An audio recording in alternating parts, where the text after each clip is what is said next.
Manusia pertama, Adam dan Hawa, tinggal dosa pertama. Tuhan membuka jalan. Setelah putra sulung Firaun mati akibat tulah ke-10, akhirnya ia mengizinkan bangsa Israel meninggalkan Mesir. Mereka sudah di dekat Laut Merah ketika Firaun berubah pikiran dan mengejar mereka.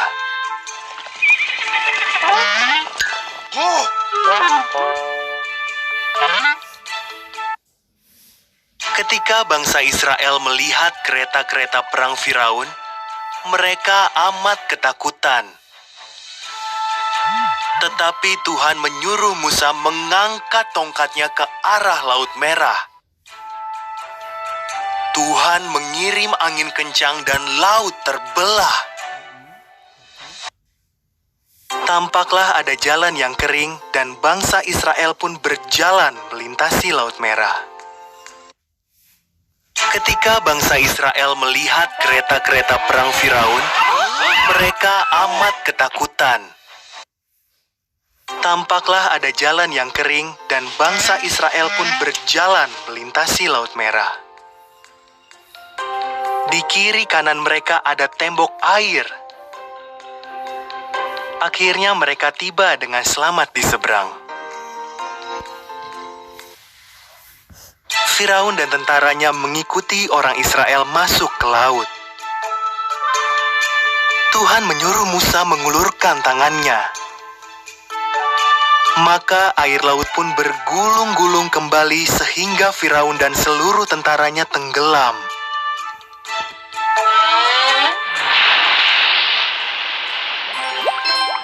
Firaun dan tentaranya mengejar bangsa Israel dan menangkap mereka kembali di Laut Merah. Benar atau salah? Kalau nggak ditangkap mereka. Kakak bilang. Dosa Tuhan membuka setelah putra sulung Firaun. Ketika tampak Kakak jawab, kasih komentar. Tuhan menuntun umatnya melintasi padang gurun. Udah papi. Firaun dan tentaranya Habis. tampak Padang gurun kan ketika bangsa urutan. setelah putra sulung Firaun mati akibat tulah ke-10, Tuhan membuka jalan.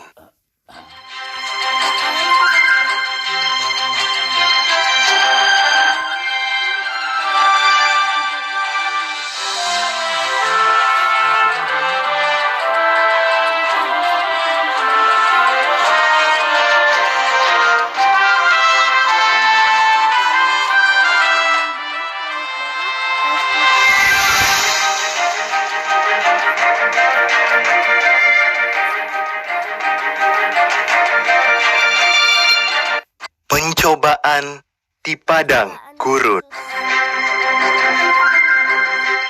Makan besar bersama. Yang memberi makan 5.000 orang. Terus ini ada cerita Pulang. nih. Seorang ayah dan 2 anak laki-lakinya. Nah, Yang satu diwariskan hartanya. Pulang. Ini cerita kesukaan kakak ini. Para pemimpin agama heran. Mengapa Yesus mau menghabiskan waktunya bersama orang-orang jahat? Maka Yesus menceritakan sebuah kisah tentang kasih Tuhan. Begini ceritanya. Seorang pria memiliki 2 anak laki-laki. Si bungsu meminta uang yang seharusnya diterimanya setelah ayahnya meninggal. Dengan sedih, sang ayah memberikan setengah dari hartanya kepada si bungsu. Apakah para pemimpin agama mengerti mengapa Yesus menghabiskan waktu bersama orang-orang jahat?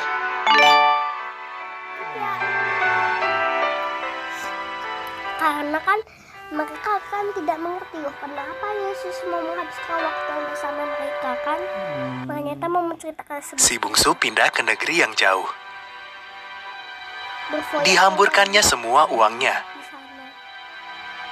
Lalu datanglah masa kelaparan sehingga ia harus bekerja memberi makan babi. Ia amat lapar dan ingin sekali makan makanan babi itu.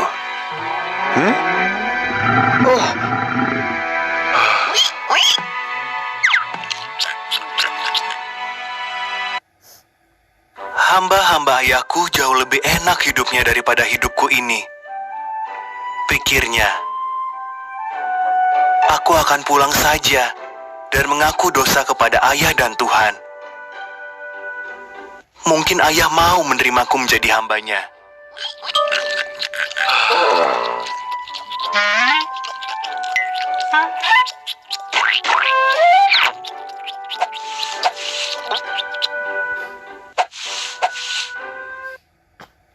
Si bungsu pun pulang.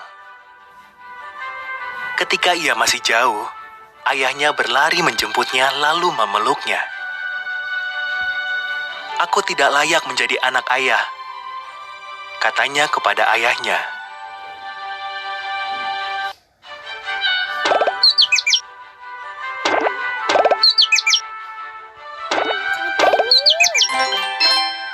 Si bungsu mengaku telah berdosa dengan meninggalkan ayahnya dan menghamburkan uangnya. Benar atau salah? Benar. Ambilkan jubahku yang terbaik untuk anakku ini, kata sang ayah pada hamba-hambanya. Dia datangnya. Pasangkan cincin di jarinya. Panggang sapi yang paling gemuk, anakku yang hilang kini telah ditemukan. Si sulung marah ketika mendengar ada pesta. Ini tidak adil. Ia mengomel. Aku tekun bekerja, tapi tak pernah mendapat apa-apa. Ia menghamburkan uang ayah, tapi malah mendapat pesta. Segala milikku adalah milikmu juga, jawab ayahnya. Adikmu tadi mati, kini ia hidup kembali. Tadi ia hilang, kini ia ditemukan. Kita bisa apa lagi selain merayakannya?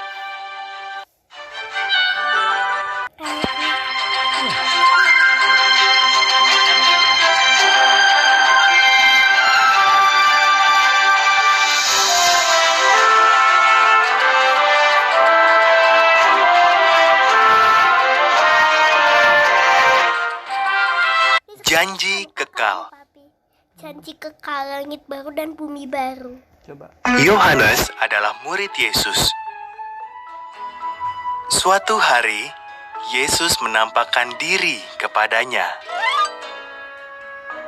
Dalam penglihatan itu, Yesus bersinar seperti matahari. Jangan takut, kata Yesus.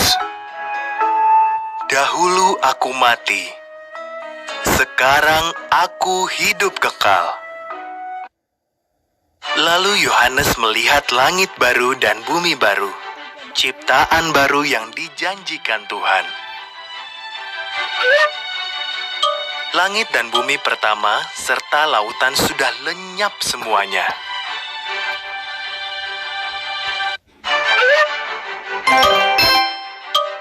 Bagaimana Yesus menampakkan diri kepada Yohanes? Kan dia dengan bersinar, Papa. Ya. Lalu Yohanes melihat kota kudus Tuhan, Yerusalem yang baru. Kota itu turun dari surga. Kota itu indah sekali, seperti pengantin perempuan di hari pernikahannya, siap bertemu dengan suaminya.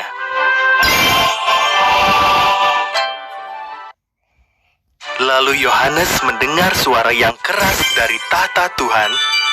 Katanya, mulai sekarang, Tuhan akan berdiam bersama umatnya. Mereka semua akan hidup bersama-sama.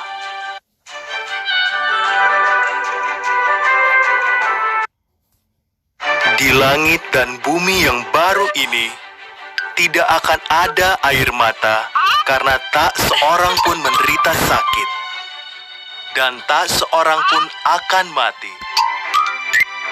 Hal-hal itu sudah lenyap untuk selamanya. Kasih pemberita kabar baik. Lalu suara dari tahta berkata, "Akulah yang awal dan yang akhir. Kalau engkau haus, datanglah kepadaku. Aku akan memberimu air hidup." Apakah akan ada kesakitan dan kematian di langit dan bumi yang baru nanti? Ya.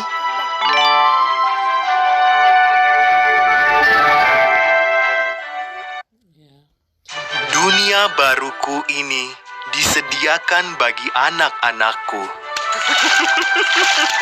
yaitu mereka yang setia kepadaku. Aku akan menjadikan semuanya baru. Sungguh, akan kau lihat nanti.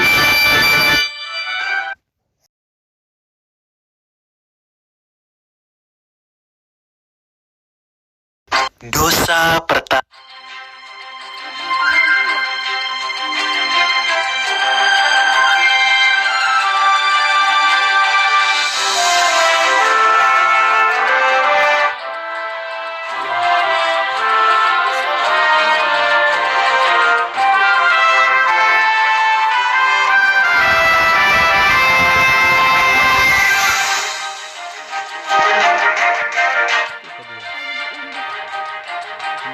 Tapi kayaknya lama banget.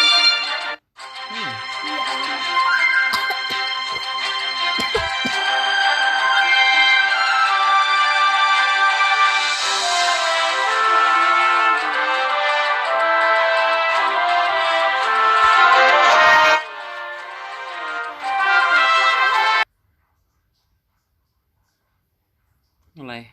Oke papi, ini ceritanya Yesus menyembuhkan seorang anak perempuan ya. Ya. Yuk kita coba. Yairus, kepala rumah ibadat, tersungkur di kaki Yesus. "Anak perempuanku hampir mati," serunya. "Kalau engkau menumpangkan tanganmu padanya, aku yakin ia akan hidup."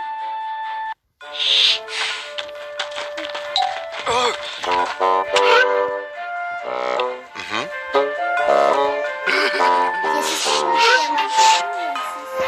Ya, itu karikaturnya ceritanya. Mereka menembus kerumunan orang, lalu bertemu beberapa orang dari rumah Yairus. "Anakmu sudah meninggal," kata mereka. Yesus berkata, "Jangan takut. Percayalah, maka anakmu akan sembuh." Dia diminta untuk percaya. Harus yakin. Maka akan sembuh. Karena Tuhan.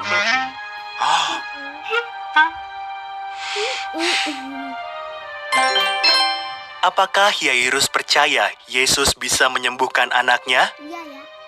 Ya, Ya. Nah. karena dia yakin. Mereka tiba di rumah Yairus dan melihat orang-orang menangis karena anak itu telah mati. "Mengapa kalian menangis?" tanya Yesus. "Anak ini tidak mati. Ia hanya tidur." Orang-orang menertawakan Yesus.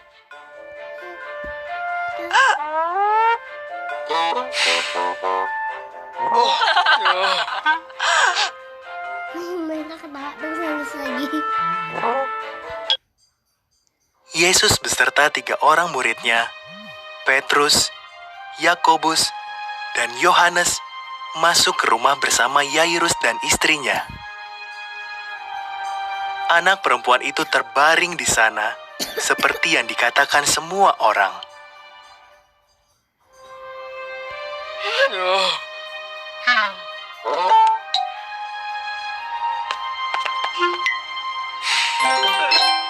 Orang-orang menertawakan Yesus karena ia berkata bahwa anak itu belum mati. Benar. Benar atau salah? Dan jawabannya benar.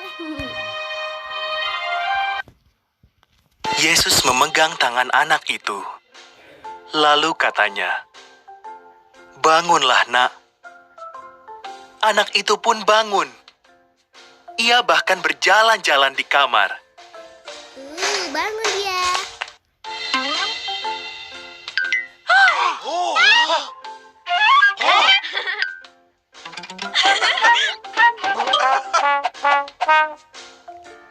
Terkejut. Abang terheran-heran orangnya. Yairus dan istrinya amat takjub. Yesus melarang mereka menceritakan perbuatannya itu kepada siapapun. "Sekarang," kata Yesus, "anak ini sepertinya perlu diberi makan." Makan. Pesulang.